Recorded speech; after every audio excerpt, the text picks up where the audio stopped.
Life at 40 was exactly as I had meticulously planned it, a successful career as a department head, a comfortable home, and a shiny car in the driveway. Love and romance? Those were chapters one had skipped, focusing instead on my spreadsheets and meetings.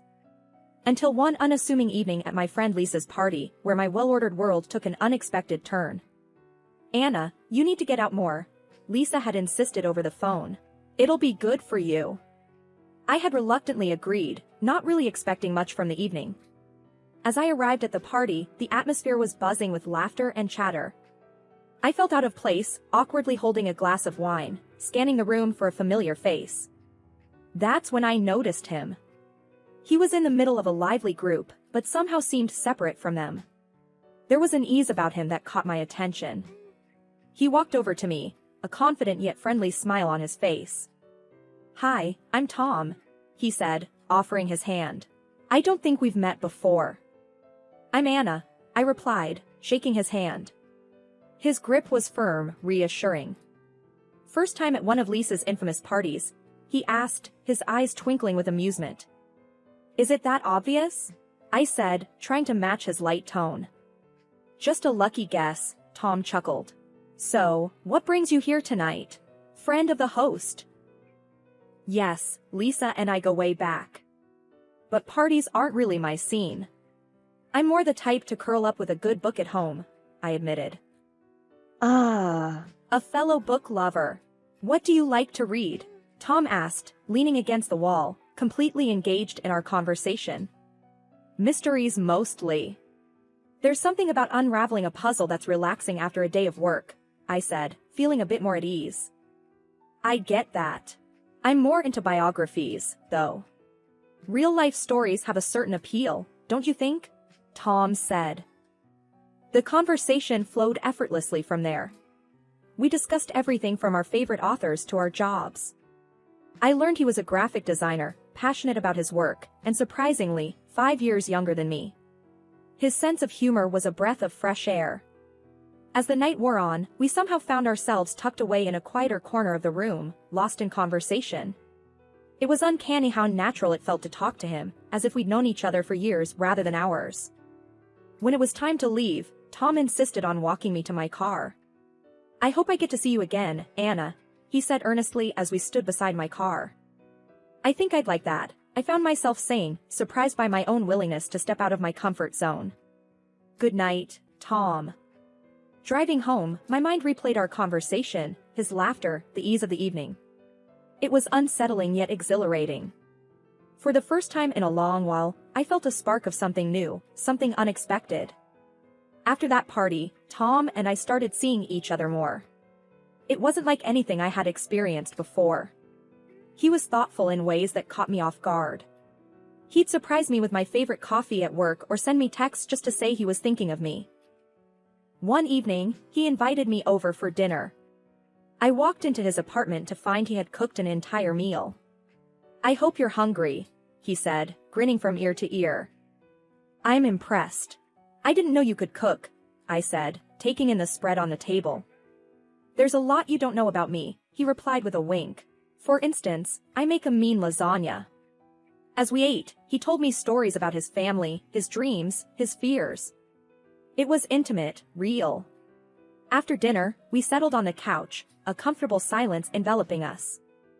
"You know, Anna, I never thought I'd meet someone like you," Tom said, looking into my eyes. "Like me? How so?" I asked, feeling a warmth spread through me. "Someone who's not just about the surface stuff. You see the world differently. It's refreshing," he said, brushing a strand of hair from my face. I didn't know what to say, so I just smiled, feeling a flutter in my stomach. Weeks turned into months, and our relationship deepened. Tom was charming, not just to me but to everyone around him. He even won over my parents when I introduced him. My mom, who was usually hard to please, said, "He's a keeper, that one." But the real turning point came 6 months into our relationship. It was a regular evening. We were walking in the park after dinner. "Anna, I've been thinking," Tom started, sounding serious for once. "I don't want to spend another day without you. Marry me." His proposal caught me off guard. Tom, are you serious? We've only been together for 6 months. I know it's fast. But when something feels right, why wait? He argued, his eyes searching mine for an answer. I looked at him, this man who had unexpectedly become my world. Yes, I found myself saying, yes, I'll marry you. Married life started like something out of a storybook. Tom and I were in our own little world, wrapped up in the bliss that comes with being newlyweds. In those first few months, Tom was incredibly attentive. He'd surprise me with little notes hidden around the house, each one making my day a little brighter. One evening, I found a note on the bathroom mirror. "Meet me in the backyard," it read. Curious, I made my way outside to find Tom had set up a makeshift projector. "Movie night under the stars," he announced proudly. I couldn't help but laugh. "You really go all out, don't you?" "Only the best for my wife," he replied with a wink. As we cuddled under a blanket watching an old classic, I remember thinking I had never been this happy. But it wasn't just the grand gestures. It was the small things too. How he'd make coffee just the way I liked it, or how we'd cook together, dancing around the kitchen to some old tune. One day, as we were making dinner, I playfully splashed him with water. "Hey, what was that for?" he exclaimed, pretending to be offended. "Just keeping you on your toes," I shot back, laughing. He came over, a mock stern look on his face. "You're going to pay for that," he said, before breaking into a smile and pulling me into a hug. Life with Tom felt easy, like everything had fallen into place. Even when we disagreed, it was never anything serious. We had this rhythm, this understanding between us that felt natural. But as perfect as everything seemed, there were moments that gave me pause. Like when Tom casually suggested that we should have a joint bank account for convenience. I remember frowning slightly at the idea. Isn't it a bit soon for that? We're doing fine managing our finances separately. He shrugged, a carefree smile on his face. It's just easier this way, isn't it? One less thing to worry about. I hesitated but eventually agreed. After all, we were married now. Sharing a bank account seemed like a logical step in our partnership. The shift was subtle at first. After we merged our bank accounts, I noticed small discrepancies in our finances. Tom started spending more, often on things that seemed extravagant. One evening, I decided to bring it up. We were sitting in the living room, bills scattered on the coffee table. "Tom, I've been noticing some large amounts coming out of our account lately. Fancy suits, high-end gadgets, it's a bit much, don't you think?" Tom looked up from his phone, seemingly unfazed. "Oh, that. Well, I need to look the part, don't I? You can't have your husband looking shabby." I frowned. "But we need to be smart about our spending. We have a mortgage and other responsibilities." He waved his hand dismissively. "Relax, Anna. We're doing fine. Don't be such a worrywart." That conversation left a sour taste in my mouth. Tom's attitude towards money was so different from mine. I was used to saving, planning for the future, while he seemed to live in the moment, unconcerned about tomorrow. As weeks passed, Tom's behavior started to change in other ways too. He seemed less interested in spending time with me, often opting to go out with his friends instead. Then came the day when Tom dropped another bombshell. He came home early from work, a buoyant smile on his face. "Guess what? I've decided to go part-time at work. I'll be working only till noon," he announced cheerfully as he raided the fridge. I stared at him, dumbfounded. "Part-time? Why? We haven't discussed this." He shrugged, grabbing a beer. "I figured since you're doing so well with your job, I could take it easy. Plus, I want to focus on my hobbies, maybe hit the gym more." I felt a surge of frustration. "Tom, we're a team. Decisions like this should be made together." He looked at me, his expression one of annoyance. "Why are you making a big deal out of this?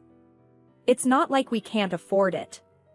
The conversation escalated from there, ending with Tom storming out of the room. I sat there, feeling a mix of anger and disbelief. It was around that time that I suggested maybe we should start thinking about having a child, hoping it would bring us closer. Tom's reaction, however, was far from what I expected. A child? Are you serious, Anna? I think you're a bit too old for that, he said bluntly, not even looking up from his phone. His words stung. I was taken aback by his insensitivity. Too old? That's a harsh thing to say, Tom. He shrugged. It's the truth. Besides, I'm not ready to be tied down with kids. I couldn't believe what I was hearing. This wasn't the Tom I married. He used to be considerate, loving. Now, he was turning into someone I hardly recognized. As the days turned into weeks, the distance between us grew. The man I fell in love with was fading away, replaced by someone who seemed to care only about himself. I started to feel more like an ATM than a wife, a provider rather than a partner. The changes in Tom were becoming more pronounced, and it felt like our marriage was on a slippery slope. His part-time job meant he was home more, but not in the way I had hoped. He spent most of his time at the gym or hanging out with friends, leaving me to handle the household chores. One evening, I came home exhausted from work, only to find the house in a mess.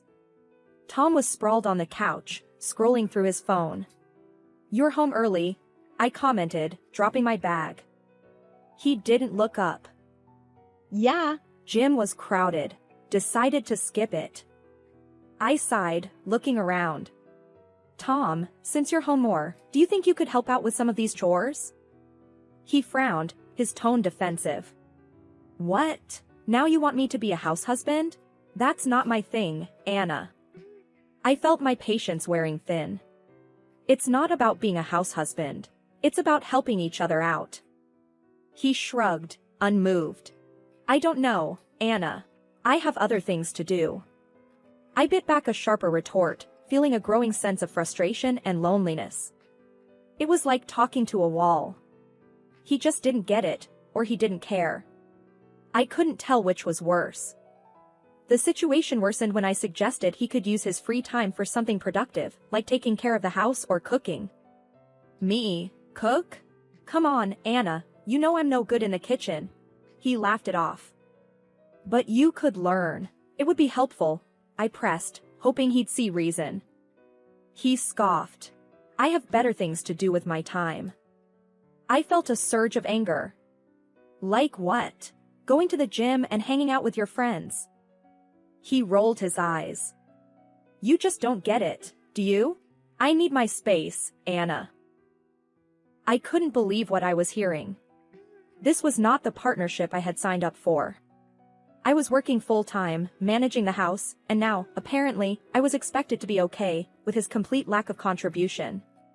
The final straw came when I found out about his demands at home. One evening, I came home late from a particularly grueling day at work. "Hey, what's for dinner?" Tom asked as soon as I walked in. I was taken aback. "I just got home. I thought maybe you'd have something ready since you were home all day." He laughed, as if I had made a joke. "Me? Cook? Come on, Anna. That's your thing." I stood there, disbelief and anger swirling inside me. "My thing? What about teamwork, Tom? What about supporting each other?" He just shrugged, completely indifferent to my feelings. I went to bed that night feeling more alone than ever. The man I had married, the man I thought I knew, was becoming a stranger to me. Our conversations were now either superficial or arguments. The warmth and connection we once shared seemed like a distant memory. One afternoon, while doing a deep clean, I moved the bed to get to the dust underneath and spotted something glinting against the wall. Reaching down, my heart sank as I picked up an earring that certainly wasn't mine. The cold wave of realization hit me hard. Sitting on the edge of the bed, I turned the earring over in my fingers, a storm of questions and fears swirling in my mind. When Tom returned home later, I confronted him directly. "Tom, I found this earring under our bed. It's not mine. Can you explain?" He glanced at the earring with a nervous laugh. "Where did that come from?" "Maybe it's from one of your friends." I knew none of my friends owned anything like this. "No, Tom. My friends haven't been over in ages. And they don't wear this style." He gave a casual shrug, but I could tell he was uneasy. I don't know, Anna. Maybe it's yours and you forgot about it. I felt frustration building inside me. I know what my jewelry looks like, Tom. This isn't mine. There was a tense silence. Finally, Tom sighed and admitted, okay, it probably belongs to a friend of mine. A friend? My voice trembled with a mix of disbelief and hurt. Yeah, she must have dropped it when she was here, he said, avoiding my gaze. The room seemed to spin as I processed his words. When she was here, in our house, in our bedroom. He gave a half-hearted defense. It's not a big deal, Anna. It was just a visit. I was incensed. Just a visit? You brought another woman into our home, our bedroom? That's a big deal, Tom. He tried to downplay it, but I could see right through his act. You're overreacting, Anna. It was nothing. The conversation escalated from there, ending with Tom storming out and me left alone, feeling a deep sense of betrayal. That night, as I lay in bed, Tom's admission replayed in my mind. I realized that my marriage had hit a point of no return. I couldn't just brush this under the rug. I needed to know the extent of Tom's betrayal, to understand what I was dealing with. The next day, I picked up the phone and dialed an old friend. He was someone I had known for years, someone discreet and skilled in handling sensitive situations. Hey, it's Anna. I need a favor, something personal. I need to know what's really going on when I'm not around. Can you help? There was a brief pause on the other end. Of course, Anna. I know just how to handle this. Let's meet and discuss the details. Then came the incident that broke the camel's back. My father had an accident and needed a wheelchair. I found a state-of-the-art model that would give him some independence, but it was expensive. I didn't hesitate, though. This was my dad, and he deserved the best. I was discussing it on the phone with my mom when Tom walked in. "What's that about a wheelchair?" he asked, a curious look on his face. I hung up and turned to him. My dad had an accident. I'm buying him a modern wheelchair to help him get around. He raised his eyebrows. Sounds expensive. How much? I told him the amount, and his reaction was shocking. Are you crazy? That's a lot of money, Anna. I was taken aback. It's for my dad, Tom. He needs it. He scoffed. Your dad's old, Anna. Why waste so much money on a wheelchair? You should be saving that for us, for our future. I felt a surge of anger. It's my money, Tom. And it's for my dad. I'm not going to skimp on something he needs. Tom's face turned red. Your money? What about our money? You know what you should be buying instead? That motorcycle I've been looking at. That's a better investment than some old man's wheelchair. I couldn't believe my ears. A motorcycle? You think a motorcycle is more important than my injured father? He shrugged. Yeah, I do. I work hard. I deserve it. I shook my head in disbelief. You barely work, Tom. And even if you did, my father's needs come before your wants. He got in my face, his voice raised. You're being selfish, Anna. All you care about is your family. What about me? What about what I want? I stood my ground. This isn't about you, Tom. This is about my father needing help, and I'm going to give it to him, whether you like it or not. Tom laughed mockingly. You know what, Anna? I married you for your money. You're just an old, ugly woman who I thought would be easy to control. But I see now you're just a fool. If you don't buy me that motorcycle, I'll divorce you. And good luck getting married again at your age. Let's see who'd want you after me. I felt a surge of anger mixed with determination. Reaching into the drawer of the coffee table, I pulled out a folder and slammed it onto the table. These are pictures from a private detective, Tom. They show exactly what you've been up to when I'm not around, I said, my voice steady despite the turmoil inside. His smirk faltered as he flipped through the photos, his face turning pale.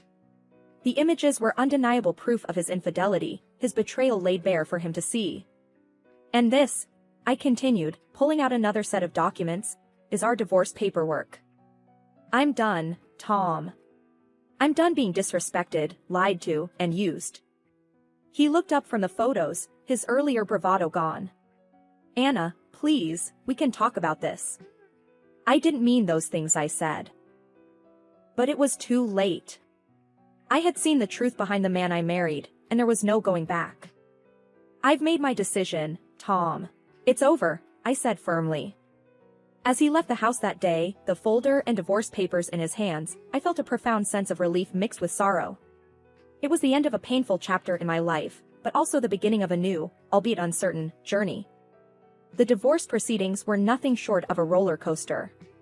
Tom, in a desperate attempt to salvage what he could, demanded alimony, citing the stark difference between our salaries. His audacity knew no bounds, and the trial turned into a battleground of accusations and legal maneuvers. I sat in the courtroom, my lawyer by my side, clutching the folder that held all the evidence of Tom's infidelity and betrayal. As his demands for alimony echoed through the room, I felt a mix of disbelief and determination. This was the man I had loved, and now he was trying to exploit me one last time. When it was my turn, I presented everything, the photographs from the private detective, bank statements showing his extravagant spending, and testimonies about his lifestyle. The evidence was overwhelming, painting a clear picture of a man who had taken advantage of my trust and love for his own gain. The judge listened intently, flipping through the evidence, his expression unreadable. After what seemed like an eternity, he finally spoke. The court ruled in my favor. Tom's claims for alimony were dismissed, and the divorce was granted on my terms. I remember exhaling a breath I didn't realize I was holding, a weight lifting off my shoulders. It was over. The legal ties that bound me to Tom were severed, and I was free. In the aftermath of the trial, life slowly started to return to a new kind of normal. I focused on rebuilding myself, reconnecting with the parts of me that had been lost in the shadows of my marriage. One day, as I was having coffee with a friend, she mentioned Tom. Have you heard about your ex? He's in deep trouble. Debt's piling up, and I heard he's even hiding from some angry husbands. I sipped my coffee, feeling a sense of closure. Really? Can't say I'm surprised. He made his bed, now he has to lie in it. The conversation moved on, but a part of me felt a sense of vindication. Tom's actions had finally caught up with him. It was a harsh reality, but one he had brought upon himself. As I walked home that day, the sun setting in the distance, I felt lighter. The chapter of my life that was Tom was closed, a bittersweet ending to a story that had started with so much promise.